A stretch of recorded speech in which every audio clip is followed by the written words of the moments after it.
अस्सलाम वालेकुम, शुभ प्रभात।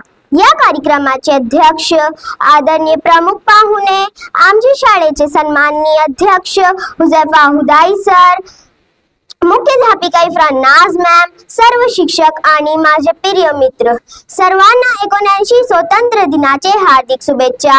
आज आपण फक्त एक तारीख साजरी करत नाही, तर आपण स्वतंत्र, एकता आणि त्यागाची भावना साजरी करत आहोत। 15 ऑगस्ट 1947 या दिवशी भारत स्वतंत्र झाला, पण हे स्वतंत्र सहज मिळाले नाही। काहींची नावे आपण जाणतो, पण अनेक अजूनही अज्ञात आहेत। स्वतंत्र दिन आपल्याला सांगतो की आपण चांगले आणि जबाबदार नागरिक व्हावे, गोड बोलावे, न्यायाने वागावे आणि एकमेकांना मदत करावी। कारण खरी देशभक्ती म्हणजे केवळ झेंडा फडकवणे नाही, तर आपण चांगल्या वागणुकीतून देशाचा अभिमान वाढवणे आहे। जय हिंद, जय भारत, धन्यवाद।